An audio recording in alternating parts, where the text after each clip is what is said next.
Frequent attacks on national power infrastructure have raised concerns about the need for enhanced security measures to protect vital infrastructure and ensure uninterrupted power supply. This incident is not isolated, owing to frequent attacks on TCN towers, with the recent being in Yobe and Borno states. In December 2023, two 330 kVA power towers were vandalized, leaving residents of Yobe and Borno in total blackout. The power outage that has just hit Yobe and Borno state were due to vandalism of Transmission Company of Nigeria TCN towers.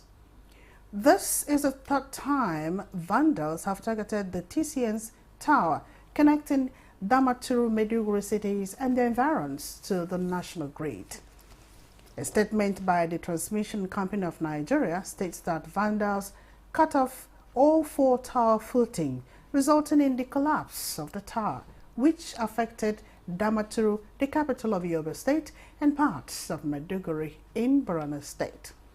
TCN assures that efforts are ongoing by its engineers in interim to backfeed Damaturu through a 33 kV transmission line from Potiskum, while Maiduguri town will be fed from the Maiduguri Emergency Power Plant. So tonight, we will delve into the details of this incident, the restoration efforts underway, and discuss the importance of protecting our national assets. So join us as we explore how communities can play a key role in safeguarding public infrastructure. Stay with us for one in-depth look at this pressing issue as I welcome you to another episode of Nigeria Today on Nta News24. I am Nta Daniels.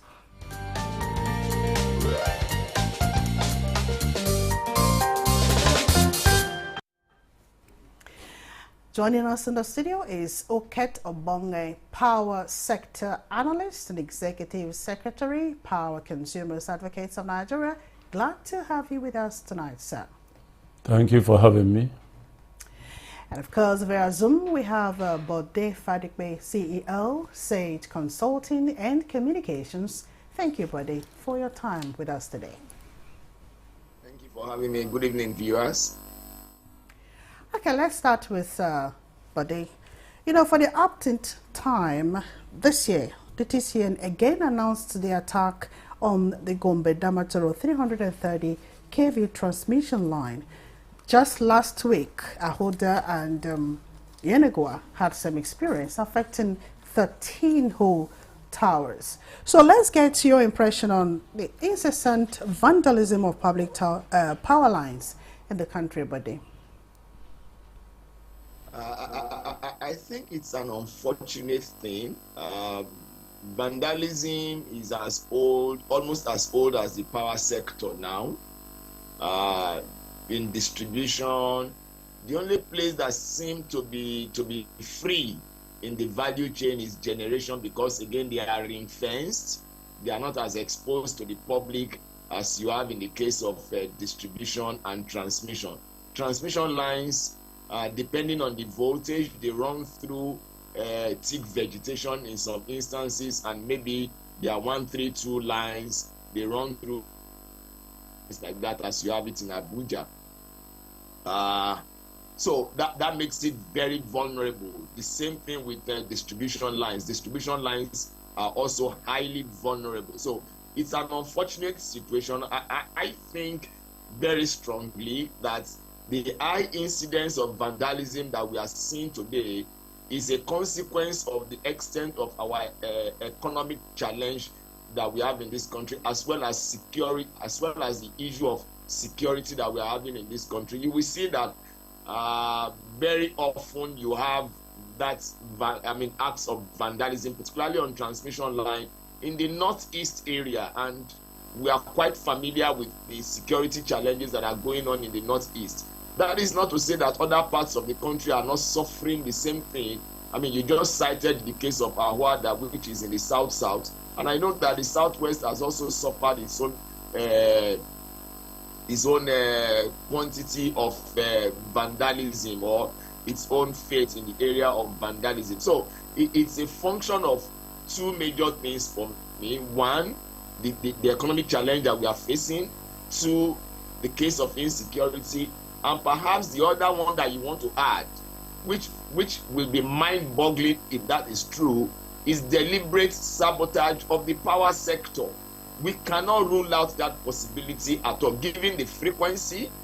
I mean, if you take a statistics of what the Transmission Company of Nigeria has experienced in terms of vandalism, you will see that it's possible to come to that conclusion that these are not just ordinary incidences of insecurity that is going on in the northeast and any other part of the country, but a deliberate attempt to see a situation where the power sector does not deliver on its mandate of electricity to the entire country. So it's an unfortunate experience that we are going through, and I wonder why anyone will go to the extent of focusing on national assets that is supposed to help us to get out of our economic challenge that we are facing in this country today. So for me, it's an unfortunate incident, and government needs to come down very hard because it's economic sabotage. Government needs to come down very hard. Mr. President has been going around the world looking for investors. Investors will not come unless electricity problem is solved. Energy problem is one of the fundamental indicators of a successful business. Today, petrol is about 1,200 depending on where you are or where you are buying from, whether you are buying from the official market or you are buying from the unofficial market. Petrol is no longer an easy commodity to buy. A lot of people are depending on electricity because when you do a cost-benefit analysis, electricity from public power supply is still a lot cheaper than you providing electricity on your own. So it's economic sabotage, and government has to be very, very harsh on anyone that is found to be violating or in the act of destruction of critical public assets. Government needs to be very hard, harder than in before. Okay, well said, buddy. And of course, okay, to head what he said, I think I want to take on one thing. He said why, the frequency, and why. So the question is, why would anyone in their right thinking, sense want to tamper with power lines? Why? It's simple and clear. If you want to understand this issue of vandalism of transmission distribution infrastructure, you have to look closely at the structural components. What constitutes the structural components of a tower, one tower? Now, a tower is made up of one, steel iron, which is angled iron, channel irons, and tubes. It is equally made up of aluminium, which is used, in offering corrosion resistance and the rest of them, and galvanized iron. All these things are very expensive in the market. Then we are talking of conductors and insulators that form the structural component of this. And in aluminium, there is what is called aluminium conductor steel reinforced cables, which are used, you'll find in each tower. Now, you have other things like ceramic or glass insulators, fiber optic cables. All of these things are very expensive. For instance, a channel iron, 1 meter of a channel iron today in the market, 1 meter is about 20,000 per meter. You understand that? Now, I recently bought, about a week, I think last week, I bought two channel irons of about 2 meters each for 40,000 naira each 2, I bought 80,000. Now, this is the attraction for the vandals. Why? The question is that, why? Why do we have all this? Number one, like he said, is economic factors, lack of effective security, corruption on the part of those whose duty and responsibility it is to secure this. At times they collaborate, they collect monies from the vandals, and they walk away. Then limited awareness. What is TCN or government doing to create awareness to the Nigerians that this is what is going on in our various communities? They see these things as government property. It does not concern me, right? Then inadequate infrastructure. Some of these lines have been there for years. No maintenance, no upgrading, so these people can just move in there. Then societal factors. Some societies. I remember where I come from, in my community, electricity came to that area in 1975 or so. We were small, we were children then. 1975, about that period.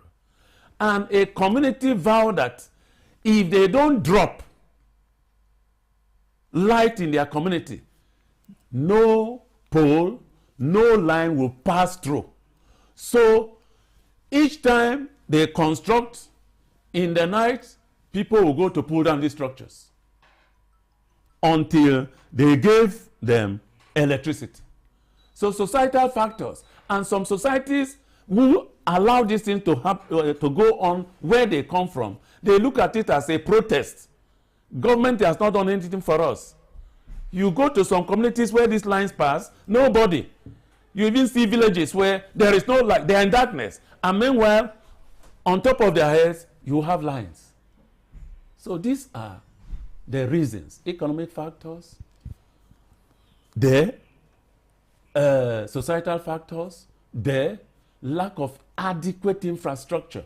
And even when you have this infrastructure not maintained, even though at times you hear humongous amount of monies that are budgeted year in, year out. Okay, let me just cut it short there and find out, with the frequency of this vandalism of public power lines, haven't we gotten to that stage where, TCN may have to customize some of these elements so that when you see them in the market, you identify them as materials from the TCN and probably alert the, security agencies? You go around Abuja here, go along the highways, you see by the corners of the road these little holes that were covered. Manholes, right? Yeah. Those manholes that were covered with some steel or iron something. Now they have removed them virtually in all the streets in Abuja.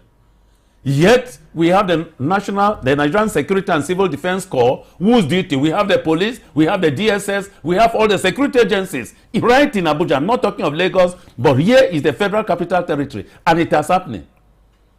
So what do we do? Yes, we can customize these things, although you have a vast, how do you call it, array of what? Transmission lines all over the country. Where do you begin?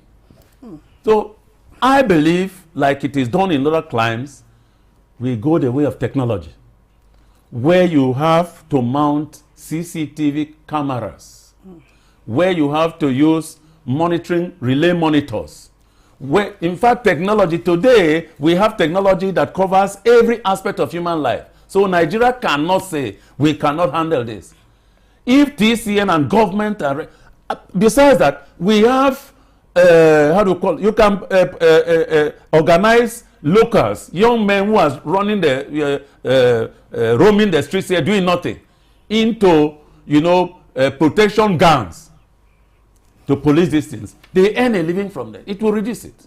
Because the cost is, if I give you a breakdown of most of these things, I've told you the length, 1 meter length of a channel iron is over 20,000. Okay. I think at this point we'll take a little breather and also get to hear from Nigerians on the streets out there about this topical issue.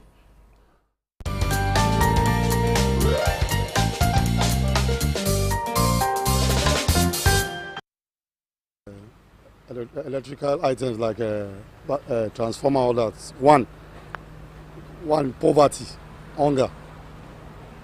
There's poverty, hunger that causes one of the reasons. You understand? One, poverty, hunger. And secondly, they want to steal and sell those things at a very cheap rate. You understand? They want to sell at a cheap rate. And thirdly, maybe there's a plan maybe between maybe the vigilante within the community and some set of people like that. So they tend to vandalize those things, sell and eat them their own returns. I feel say maybe for society, for some kind of area, we be say light no day to day steady like that. Some boys for the street, they can feel like, what's going on, man? Like over how many days we don't have lights, we don't have this, we don't have that. Some might just decide to just touch one or two things. Out of anger. Out of anger. Then secondly, we have some kind of boys for the street these days. Those boys, they are not hearing word. Maybe I can even say, probably you know how far the country is now. Lack of maybe small change, maybe pocket money or something can make all those boys to do such a thing. That one even they common. Okay, you say you want to go thief something, maybe say you want to go thief something, and at the end of the day you end up your life there. Nobody will see you as a good person, no matter how the hunger you are passing through. It's better for you to ask your neighbor or any other person. If they have, they will give you, instead of vandalizing government property or so.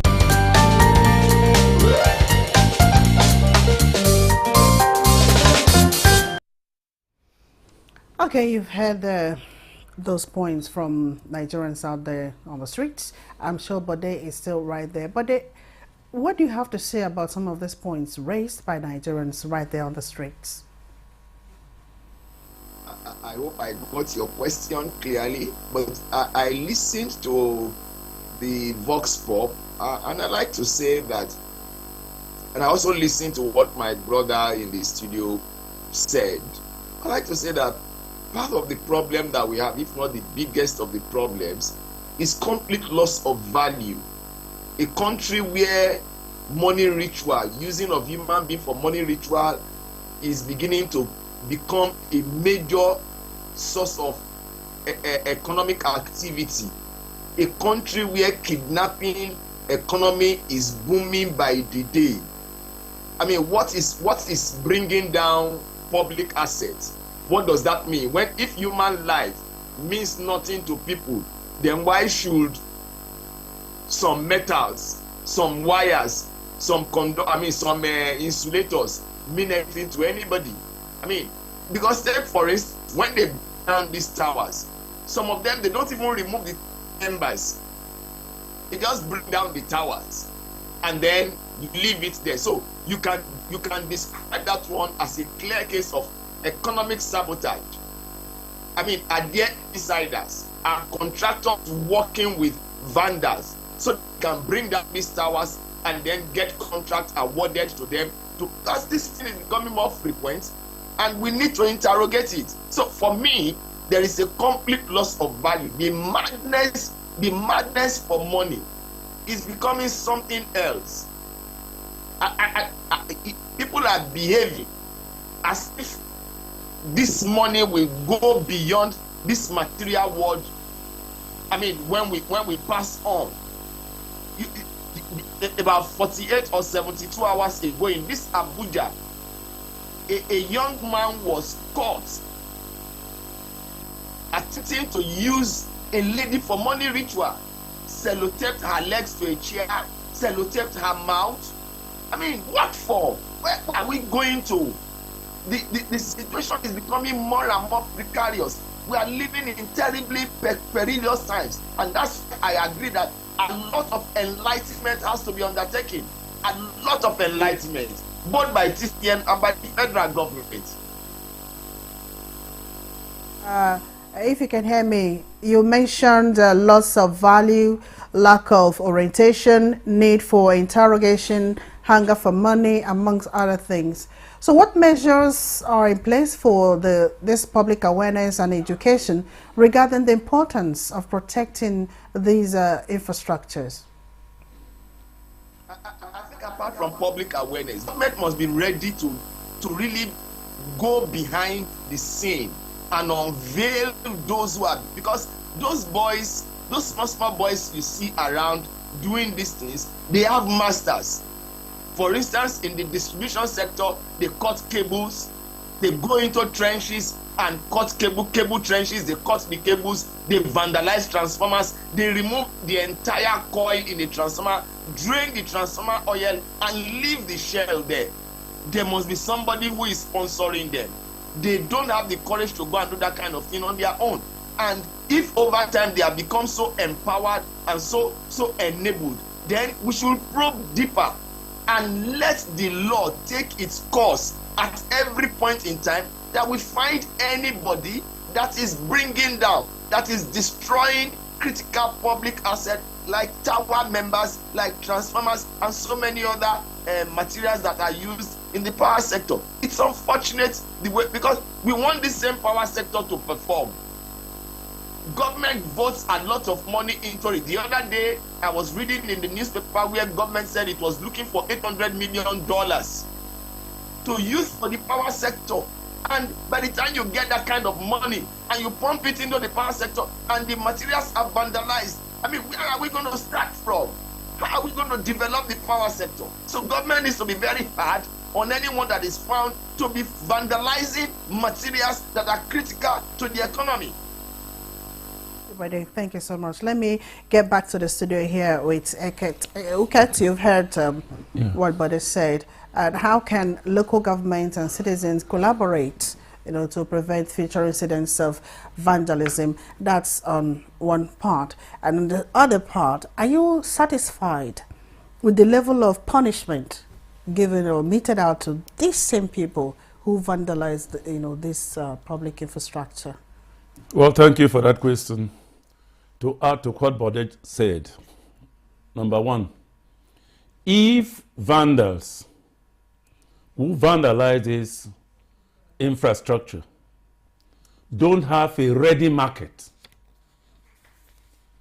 they will not go about it. Assuming you go harvest these things from the towers and you have nowhere to sell, would you repeat tomorrow? For instance, here in Abuja, some time ago, people were stealing meters, going into individual houses and stealing meters. But when you discover that you can't sell that meter, that is what eliminated meter theft in Abuja under AEDC. Now, there is a conspiracy here. Have a minute to end this program. Yeah, there's a conspiracy here that those who are buying these items seem to be the sponsors. So what do? The Nigerian security agencies, the police, National Security and Civil Defense Corps, and other security agencies, they can move into these markets, which are known, where these things are sold, and do what? Apprehend. But the failure of the security agencies to do this work thoroughly is what is encouraging this. Now, come down to your question. Now, governance at the local government is non-existent. The moment we are able to make sure that local governments function, the federal government, the state government, and all these government agencies, they can use the local government that will raise these young men that can police this, local government by local government. You see that you bring it down. Thank you so much, Uket. And that's where we'll wrap up on this episode of Nigeria Today on Nta News24. But first, let me begin to, extend our appreciation to our guests for sharing their thoughts and time with us. Uket Bonge, Power Sector Analyst and Executive Secretary, Power Consumers Advocates of Nigeria. Thank you, sir, for your time. Thank you for having me. Thank you. And Bode Fadikbe, who joined us via Zoom, the CEO, Sage Consulting and Communications. Thank you, sir, for your insightful inputs. Thank you so much. And of course, to our viewer, thank you for always being part of this program. Remember, the program Nigeria Today airs weekdays at 7:30 p.m. on Nta News24. You can also watch a repeat at 10 p.m. in the night, as well as other episodes on www.youtube.com/Nta News24 Hub. I am Nta News. Thank you for watching.